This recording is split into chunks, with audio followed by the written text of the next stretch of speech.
আমাদের সিরিয়াস বাবা ঘরে ফিরত রাত 10:30টায়। বাবা আসার আগে অবধি ঘরটা থাকতো আমাদের রাজ্য। যে যেমন মন চায় করতাম। উচ্চস্বরে কথা বলা, হাসতে হাসতে খেল ধরতো ভাই বোনদের। মাও জোরে চিল্লাচিল্লি করতো আমাদের। বাবা ঘরে ঢুকতো 10:30টায়, সাথে বাজারের থলে। শীতকাল হলে নানা সবজি, ফুলকপি, বেগুন, শিম আর ছোট ছোট নানা রকমের মাছে একটা মিক্স মাছ আনত।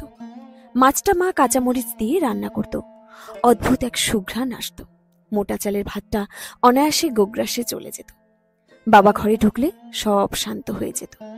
বাবা ঘরে ঢুকলে নাকে আসতো বাবার গায়ে থাকতো তীব্র সিগারেটের গন্ধ। গলির মোড়ে খেয়ে আসতো বাবা, আর সারাদিনের ক্লান্ত ঘাম, অদ্ভুত এক গন্ধ। আমার কাছে বাবার পরিচিত কিছু যদি থাকতো তা হলো বাবার সেই গায়ের গন্ধটা। সারা জীবন এই গন্ধটার মতো পরিচিত কিছুই হয়নি আর। ছোট থেকে দেখে আসা বাবা সস্তা সেই ডোরাকাটা দাড়ি দাড়ি কয়েকটা শার্ট, যা কলারগুলো পরিষ্কার করতে করতে রোজ প্রায় নরম হয়ে চামড়া উঠে গিয়েছিল। 3টা ফর্মাল প্যান্ট, বাবার জিন্স বলতে এসবেই পরিচিত ছিল আমার। 5 ভাই বোনের মধ্যে আমি সবার ছোট। যখন ক্লাস 9-এ উঠি তখন থেকে বাবাকে আমি এইভাবেই খেয়াল করতে থাকি। বড় আপু, তারপর 2 ভাই, এরপর ছোট আপু, আর এরপর আমি। আমি বাবার কোলে উঠে আবদার করে পাশে বসেছি এমন কোনো স্মৃতি আমার ছিল না। আমি মাঝে মধ্যে ভাইয়া আর আপুদের জিজ্ঞেস করতাম, তোমার বাবার সাথে কখনো বসে তোমরা আদর পাওনি? ভাইয়া হাসত, এইসব রূপকথার গল্প আসেও কেমনি তোর মাথায়? বড় আপু রাবেয়া ধমক দিত, কেন করবে না? বাবা অফিস থেকে ফিরে প্রায় তোকে কোলে নিয়ে বসতো। তুই তো বাবার কোলে বসে থাকতি, বাবার থাল থেকে একটা একটা ভাত খেতি, আর একবার তো বাবার কোলে খাওয়ার সময় পটি করে দিয়েছি। বলতে বলতে ওরা খিলখিল করে হাসে। রাবেয়া আপু আর রুবিয়া আপু দুজনে সারাদিন খিলখিল করে হাসে। তাদের ঢেউ ভাঙা চুলগুলো সামনের দিকে চলে আসে। হাসতে হাসতে পিছন নিয়ে যায় এক হাতে, অন্য হাতে ওড়না টেনে আরেকটু গলার সাথে পেঁচায়। ওদের মরিচা রঙের গায়ের রং, না ফর্সা না কালো, না সাদা না হলুদ, এমন দাঁতগুলো বের হয়ে আসে। আমি মুগ্ধ হয়ে তাকিয়ে থাকি। ভাইয়াদের সাথে কখনো সখনো খাওয়া হয়, তখন খুব মজা হয় আমাদের। সাব্বির ভাইয়া রুবিয়া আপুকে সারাক্ষণ বিরক্ত করে। রাবেয়া আপু শান্ত হলেও রুবিয়া আপু ভীষণ মারকুটুরে। কোনো কথাই সে ফেলে না, কথাই না পারলে মাকে বিচার দেবে। মা তার মাথার উপর তোলা কানের পিছনে গুজে রাখা ওড়নাটা খুলে আবার গোজে কানের দিকে। মায়ের সোনার বড় রিং কানের দুলটা নড়িয়ে মা হালকা চেঁচিয়ে বলবে, আহ, এত বড় ছেলে, এসব কি করিস খাওয়ার সময়? ভাইয়ার এইসবে কিচ্ছু হয় না। রুবিয়া আপু উঠে ভাইয়ার পিঠে ধুম করে আবার কিল লাগায়। ভাইয়া ওর চুল টেনে দেয় এটু হাতে, সে ফ্লোরে পা বাড়ি দিয়ে কান্না করে। মেজো ভাইয়া আরেকটা বেনি টান দেয় এটু হাতে। মা বকতে গিয়ে হেসে দেয়। রুবিয়া আপু ভাত খাওয়ার সময়, হাত ধোয়ার সময় যে গামলাটা দেওয়া হতো, সবাই এঁটো ফেলত, সেই গামলায় হাত ডুবিয়ে 2 হাত ওদের শার্টে মুছে দৌড় দিত। ওর পাড়ার দোকান থেকে কেনা সস্তা নুপুরটা ঝুনঝুন করত। এসব কোনো কিছুই আমার বাবার দেখা হয়নি। এসব মজার খাওয়ার সময়টাতে আমি কখনো বাবাকে দেখিনি। বাবা যখন বাড়ি ফিরত আমাদের সবার প্রায় খাওয়া শেষ। সবাই একেবারে চুপচাপ। মাও ধীরে কথা বলতো, ধীরে হাঁটতো, আপুদের কথাগুলো ভলিউমবিহীন হতো। বাবা যেদিকে থাকতো ভাইয়ারা সেদিকে পা দিত না, বিরক্তি টেনে অন্যদিকে যেত। মা বসে থাকতো, বাবার সাথে খেতে বসতো। মা ভাতের হাঁড়ির পাশে পিড়া নিয়ে বসত। আমাদের সেমি পাকা সিমেন্ট উঠে যাওয়া অ্যাশ কালারের ফ্লোরে একটা সাদা চালের বস্তা বিছানো থাকতো। বাবা মা দূরে বসত। বাবার পাতে তরকারি তুলে দিত মা। বাবা মায়ের সাথে হালকা কথা বলতো। আসলে মাই বলে যেত, বাবা শুধু হুম হুম করত। আমাদের সারা দিনের ফরমায়েশ, যা মাকে বলে বলে আমরা বিরক্ত করে ফেলি। মা বিরক্তি নিয়ে চেঁচিয়ে উঠত। সেগুলো মা আবার আস্তে আস্তে বলতো বাবাকে। কার স্কুলের বেতন দিতে হবে, কার টিউশনের ফি লাগবে, কার মডেল টেস্টের টাকা লাগবে, এসব মা বলতো। কার জুতো লাগবে, নতুন ড্রেস লাগবে, মা আস্তে আস্তে বলতো। সামনে কারো বিয়ে থাকলে, কেউ বেড়াতে আসবে বললে, মোট কথা সব খরচের একটা সামারি থাকত, খুব সফট ভয়েসে। প্রতিদিন বলতে পারতো না। কোনো কোনো দিন বাবা বিরক্তি নিয়ে আহ বলে উঠত। সেদিন মা একেবারেই চুপ। দূর থেকে দাঁড়িয়ে আপুরা ইশারা করত বলার জন্য। মা মাথা নাড়ত, চোখ বড় করে সরে যেতে বলতো। বেতন ফি এসব মাকে দিয়ে গেল, জুতা শার্ট এসবের জন্য বাবাকে দেখাতে হতো আসলেই লাগবে কিনা। বাবা খাবার শেষে এক কাপ গরম দুধ খেত। তার সে বেতের চেয়ারে পা তুলে বসত। আমাদের যাদের যা লাগবে তা বাবার সামনে বলতে হতো। ব্যাগ বা স্যান্ডেল লাগলে, তা ছিঁড়ে গেলে তা আগে দেখাতে হবে। বাবা যদি বলতো আরো কিছুদিন চলবে, তাহলে আমাদের আর্জি সেখানেই শেষ হতো। মা চোখ টিপত, যার অর্থ এখন যা, আমি দেখছি। বাবা সকালে 8টায় বের হতো। বাবা বের হয়ে গেলে আবারও আমাদের ছন্দে চলত ঘর। মায়ের হাঁক ডাক, বোনেদের উচ্চস্বরে হাসি। হঠাৎ আমার মনে হতো, বাবা কি সারা জীবনই এমন? আমাদের মতো মজা করা হাসি তামাশা এসব কি কিছুই ছিল না? বাবা করতো না? বাবার কোনো বন্ধু ছিল না? একে একে বোনেদের বিয়ে হয়ে গেল। বোনদের বিয়েতেও বাবার কোনো উচ্ছ্বাস ছিল না। কেমন যেন সেই পরিচিত, চিন্তিত আর গম্ভীর মুখ। একটা পুরানো সুতির পাঞ্জাবিতেই বাবা বোনদের বিয়ে পার করে ফেলে। ক্লাবে আমরা যখন হাসিতে খুশিতে ছবিতে নাচানাচিতে ছিলাম, বাবাকে ধরে আনা হয় রান্নাঘরে বাবুর্চির সাথে ঝগড়া করার সময়। মায়ের সাথে সবার ছবি তোলার ধুম। বাবার সাথে ছবি তোলার কথা কারোর মনে নেই। শুধু মা আলতো করে বলল, বিয়ে তো শেষ, তোর বাবাকে একটা ছবি তোলার জন্য ডাক। কেউ ভাইয়ারা বা বোন কেউ কোনো আগ্রহ দেখালো না। মাও যেন আবার ভুলে গেল। আমি ভয়ে ভয়ে গেলাম রান্নাঘরে। বাবাকে ডাকলাম। মা ডাকছিল একটা ছবি তুলতে। বাবার সাথে সাথে কোনো উত্তর না দিলেও বাবুর্চিকে বকাবকি শেষ করে আমাকে আলতো করে বলল, বেশিক্ষণ থাকতে পারবো না, ধুম করে লুকিয়ে ফেলবে জিনিস, চল। বাবা স্টেজে ওঠায় সবাই নেমে গেল। আপু ডেকে সবাইকে তুলল। আবার সবার ছোট হওয়ায় বাবা রানীর উপর আমাকে বসানো হলো।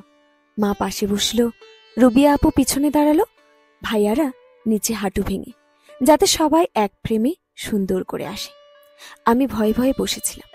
হঠাৎ বাবা আলতো করে ধরল আমায়, পিঠে হাত বুলালেন।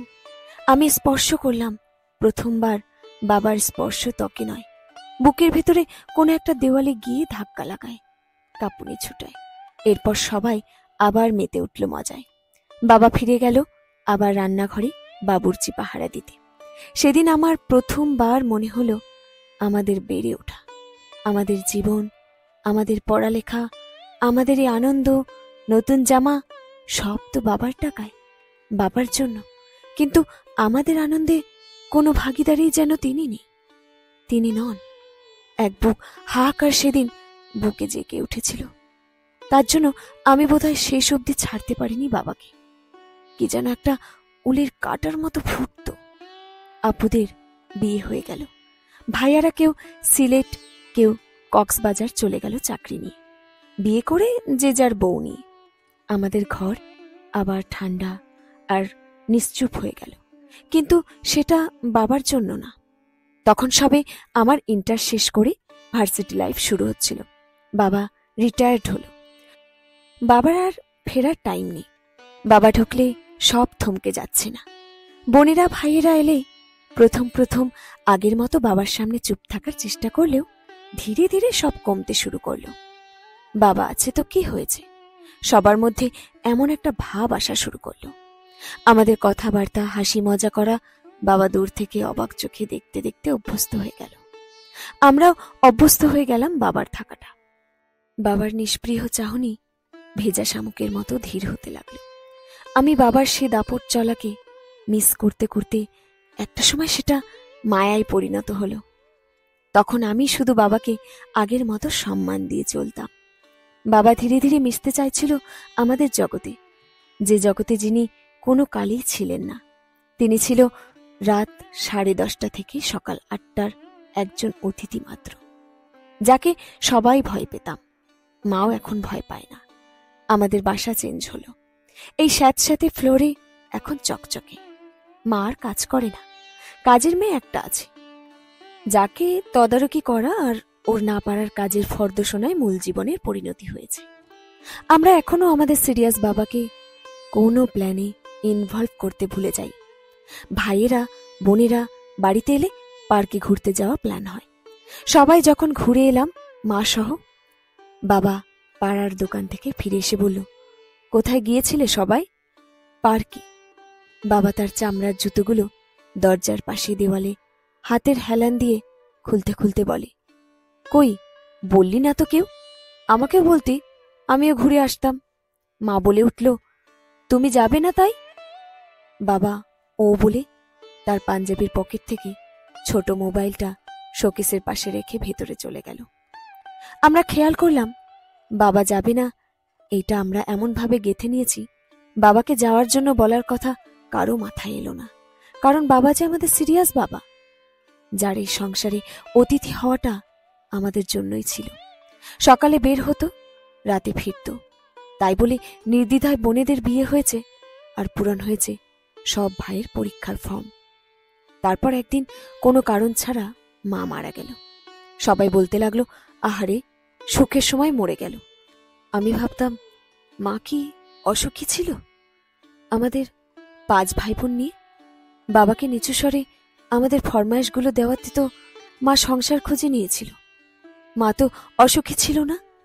মা তার সন্তানদের আদর পেয়েছে, তার সন্তানদের দুনিয়ায় বিশাল একটা জায়গা নিয়ে রেখেছিল। মায়ের সাথে আলোচনা হতো, তর্ক হতো, সিদ্ধান্ত হতো। মা জিতে গিয়েছিল, এই ক্ষেত্রে হেরে গিয়েছিল বাবা। কারো দুনিয়ায় কোনো জায়গা করতে পারিনি। আমি আর বাবাই রয়ে গেলাম বাসায়। বাবার পাশে গিয়ে বসে গল্প করা, হাসতে হাসতে খেলা দেখা, সারাদিন কি করেছি এসে বলার ছোটবেলার তীব্র ইচ্ছাটা তখনও কেমন যেন তুষের আগুনের মতো জ্বলত। কিন্তু না, খাবার খেয়েছেন আর ওষুধ খেয়েছেন, ওষুধ লাগলে বলবেন। এই চক্রে আমি আটকে গেলাম। কোনো দ্বার আমি ভাঙতে পারছিলাম না। একদিন বন্ধুদের সাথে খেলা না দেখে ফিরে এলাম ঘরে। টিভি ছেড়ে বাবাকে ডাকলাম, খেলা দেখবেন? বাবা একগাল হেসে দে দেখি বলে পাশে এসে বসল। কাজের মেয়েটাকে বলে মুড়ি মাখিয়ে নিলাম। বাবার সাথে এই বাটি থেকে খাবো ভাবতে পারিনি কখনো। খেলার উত্তেজনায় যখন চিৎকার করে উঠি, ভয়ে আবার চুপ হয়ে যায়। বাবা কোনো কথা বলে না, যেন খুশিই হয়। ধীরে ধীরে আমার সিরিয়াস বাবা আমাদের খেলা দেখার পার্টনার হয়ে যায়। দুজনে চিৎকার করে উঠি। আমার ভয় কাটে। বাবার স্পর্শ পেলে আর কেঁপে উঠি না। দুইজন দুই দলের হয়ে ঝগড়া করি। আমার কাছে যা রূপকথার গল্পের চেয়ে কম নয়। অফিসে সবাইকে পিৎজা দেওয়া হয়, আমারটা বাসায় নিয়ে আসি। খেলা দেখার সময় আমি বের করে খেতে নিই। বাবাকে বলি, খাবেন? বাবা অবাক চোখে বলে, এইটা কি জিনিস? দে খেয়ে দেখি। খেয়ে বলল, মজা তো, আগে তো খাইনি।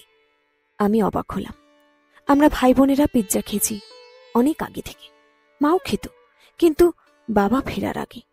আশ্চর্য, কখনো বাবাকে খাওয়ানো হয়নি, কারণ বাবা তো আমাদের সিরিয়াস বাবা ছিল। আমার বুকে আবার ফুটল উলের কাটা। একটা লেদার জ্যাকেট কিনে আনলাম, বাবাকে দেখালাম। বেশ গম্ভীর গলায় বাবা সব দিকে ঘুরিয়ে দেখে বলল, দাম কত নিল? দাম বলার পর অবাক স্বরে তাকিয়ে বলল, এত টাকা দিয়ে এইসব কেনার সাহস হয় কি করে তোদের? আমি জানি আমাদের সবার সিরিয়াস বাবা কাপড় চোপড়ের মতো তুচ্ছ জিনিসে খরচ করার সাহস করত না। বাবা তারপর হাতে দিয়ে বলল, তবে ঠান্ডা লাগবে না, বাইক চালাস তো? আমি তো শীতের সময় যখন ফিরতাম বুকের উপর শক্ত ঢাল দিতাম ঠান্ডা না লাগার জন্য। আমি জানি সে কথা, তবে আর উচ্চারণ করলাম না, সাহস হলো না। বাবার হাতে জ্যাকেটটা দিয়ে আলতো করে বললাম, এটা আপনার জন্য, পরে দেখবেন ফিটিং হয় কিনা, না হলে চেঞ্জ করে আনবো।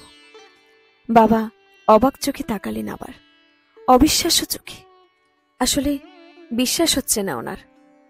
আমি একটু জোরেই বললাম, পরে দেখেন, নইলে চেঞ্জ করে আনি। উনি পরে দেখলেন।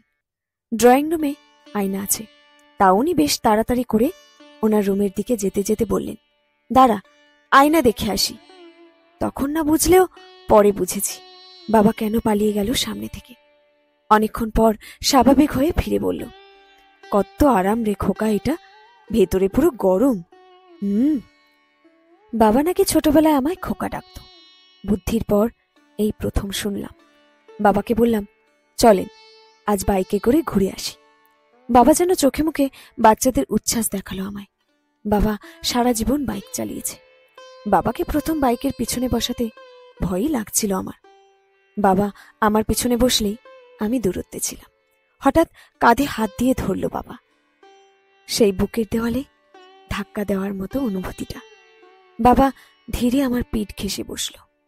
কাপা স্বরে বাবা বলে উঠল, তোকে কখনো আমার বাইকের পিছনে বসিয়ে ঘুরতে নিয়ে নিরে, তাই না রে খোকা?